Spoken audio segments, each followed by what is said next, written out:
Hello, my name is Debo Adejano, a real estate entrepreneur, MDCO Realty Point Limited. They call us the Sack Your Landlord people. And this is Real Estate Business with Debo Adejano. You're welcome. Now, I started a series, and this is the third part, okay, part 3, on unbundling total financial makeover, okay? How do you unbundle financial makeover? All-round financial makeover. That's what we are discussing. Like I said in the first video, we have about 5 bundles of this. You can call it bundles, you can call it packs, you can call it segments, okay? I've discussed the first part, the first segment in part 1. Then part 2, I started the discussion on segment 2. Like I said, the second segment, that is bundle 2, has about seven sides to it, okay? We touched on the first of it, the last video, net worth and retirement figure. And today, I'll be sharing with you, how do you find some money to save? Yes, I'm sure you've had people tell you, or probably you've told yourself at some time too, that it's so difficult to save. Or you've attempted to actually save and you've discovered that you've sabotaged yourself. How do you get over saving and saving as a norm and a lifestyle? I'll be right back. Real estate independence fast track course is not something you want to joke with at all. Loads and loads and loads of learning and information and benefits await you at the next one. All you need to do is ensure that you register for your next fast track course. We're looking forward to seeing you. Do you want to be financially free? I hope you know that you will retire someday, and you probably are desirous of doing business with real estate or investing property for yourself, for your use. You need to learn about it before you make that next move. I tell people, you want to buy properties, you want to invest in property one way or the other, don't do it until you attend the next Real Estate Entrepreneurs Fast Track course. See you there.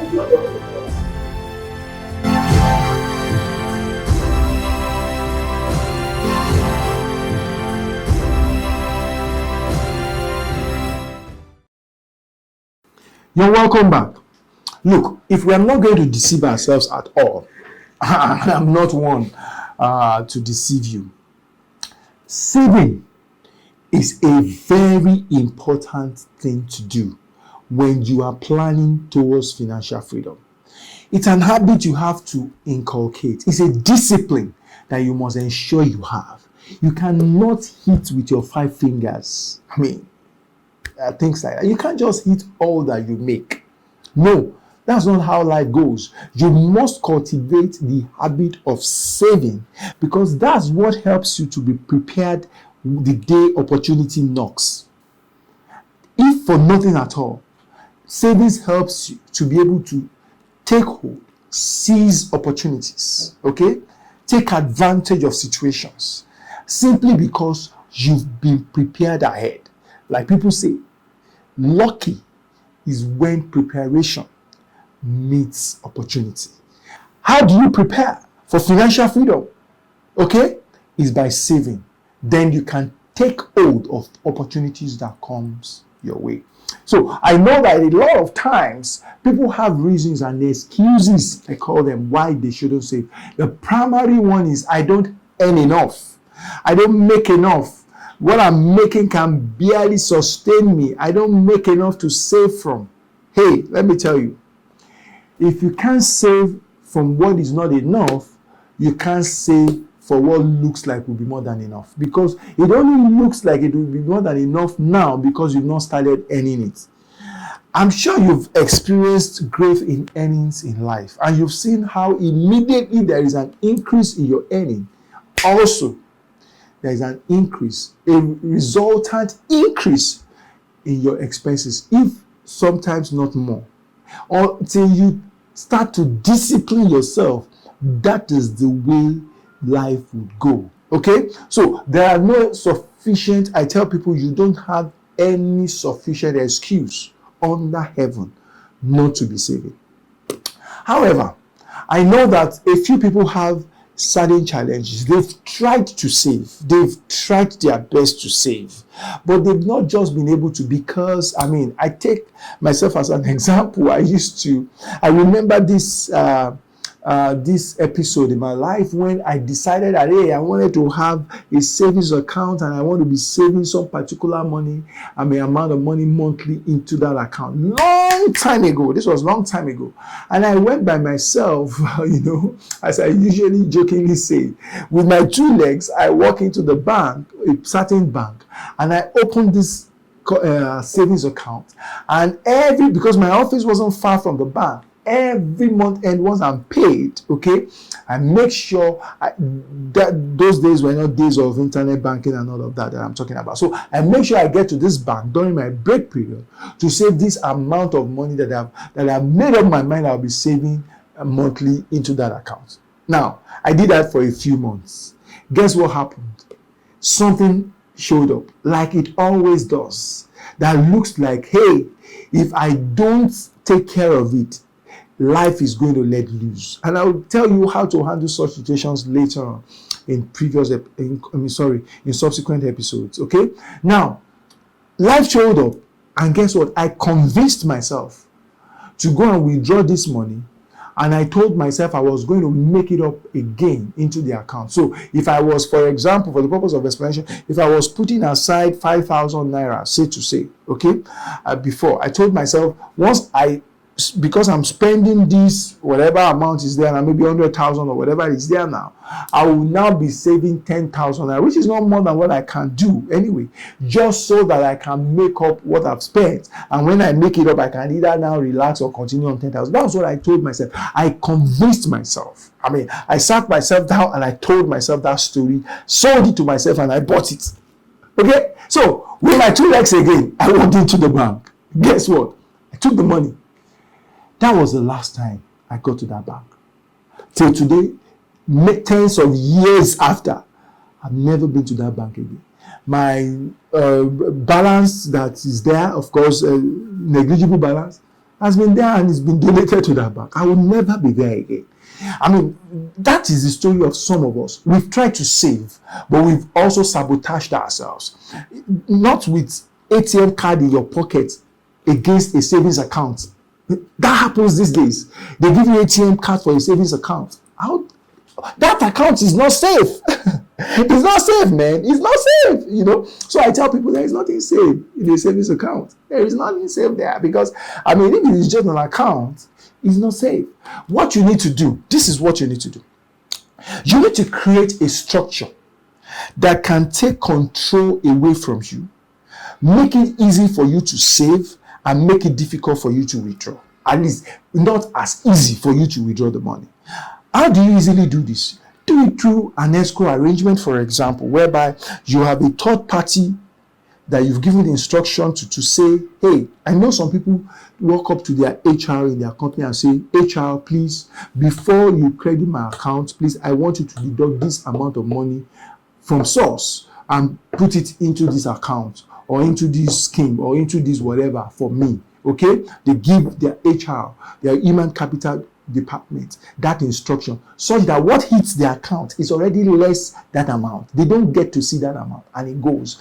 And one way it's very easy for a lot of organizations, if you belong to a cooperative, whether within your organization or outside of your organization, because a lot of people work with SMEs, they are not that sufficient in number to create their own cooperative, so they don't have one and they don't belong to one. You can join a community-based cooperative, okay, the one that you trust, you've researched, to know that they are doing fine, and give them an instruction. One of the things cooperative helps you to do is to help you save. They have that saving culture, they help you cultivate. Okay, give your HR instructions to say, hey, take so amount of my money every month and put into this cooperative. You can save it in that cooperative account, your compulsory savings account, or they have other types of savings, special savings, target savings. They have all of that. They all have different characteristics. You can ask questions about what characteristics each one has, and then decide how you want to go about it. But that is an escrow arrangement. So it takes the control off your hand. Before the money gets to you, it's gone.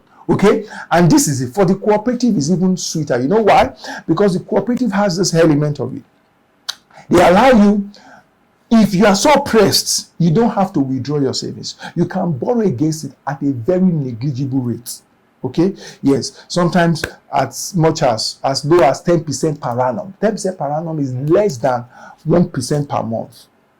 Do you understand? It's less than that. So that is a very attractive rate, 10% per annum. That's what I mean. Let's 10% per annum will be what? Yeah, that's like 0.83 kind of percent per month. So that's the kind of rate they give you. The estimation is like, if you borrow 100,000 naira from that cooperative, you will get to pay back 110 principal and interest. 10,000 being the interest for 1 year. If it took you 1 year to pay, that's it. Per annum. You can imagine that. Okay, so that's the kind of rate they give you. So with that, you don't have to be pressed to withdrawing your money. You can just borrow against it, pay back, and continue your savings. Life continues. Your savings is still there. And cooperative is an asset. You can even bill it, okay, to your heirs when you pass on as much as you want to. So do that. Escrow arrangement. That's one escrow arrangement I know of that works. There are other schemes and other methods, other ways of saving money. Some are digitalized these days that you can get into. But note this: the essence of savings is not savings. Savings is not an end in itself. It's a means to an end. And I will tell you in a coming episode how you can make it a means to a very good end. Because it's not just saving for saving's sake. Savings is the first step onto investing. Very important. And investing is how you want to go to secure your financial freedom in retirement or even whilst you are working. So that is very, very important for you to note. A lot of people say, so I haven't known how you can save. Some people say, I find it difficult to save. Now, let me tell you something you've probably not been doing that if you start doing, it will help you save. I call it find the money. Now, how do you find the money to save in your current situation?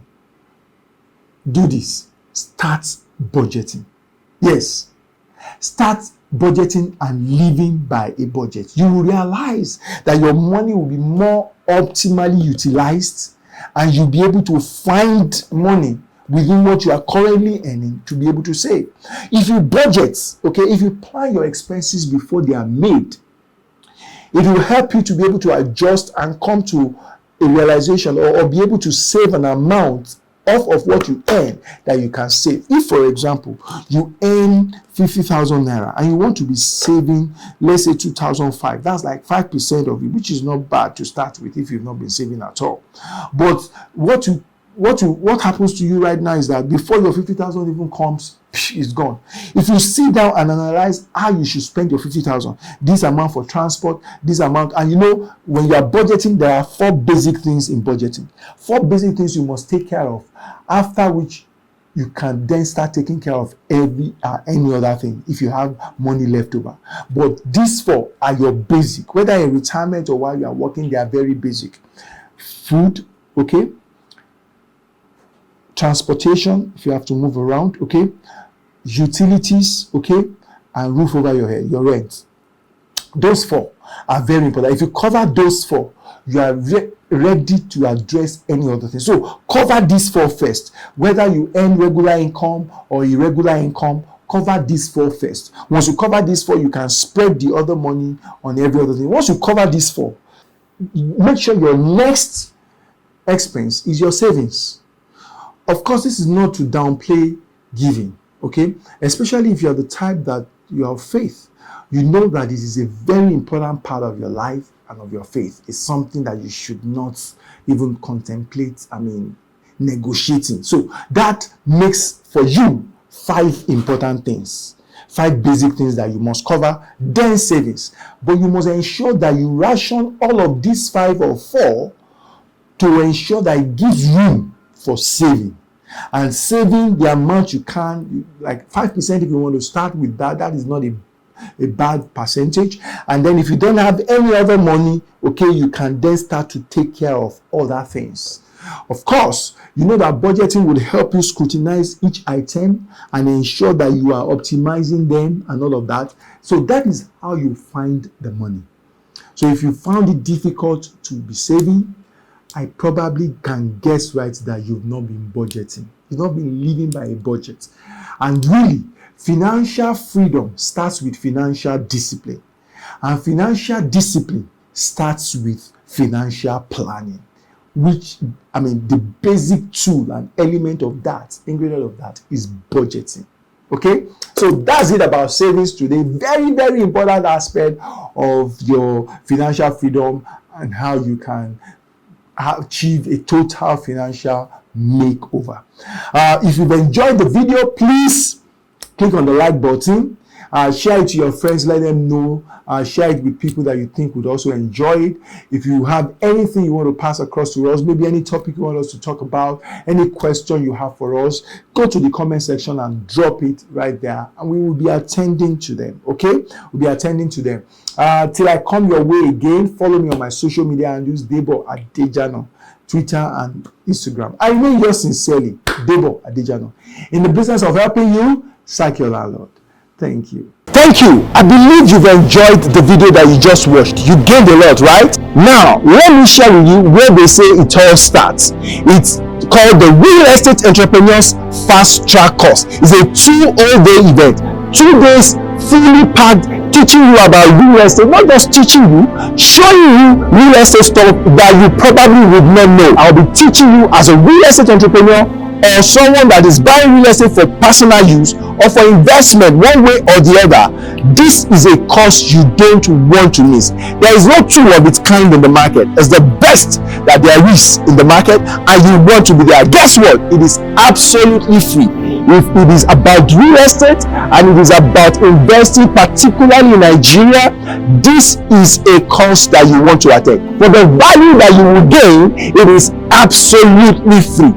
All you need to do right now is to click on the link and register for the next Real Estate Entrepreneurs Fast Track Course. As a real estate entrepreneur or as a owner occupier of a house, this is a course you don't want to miss. So see you at the next Real Estate Entrepreneurs Fast Track Course. Click the link below and get registered. Looking forward to seeing you there.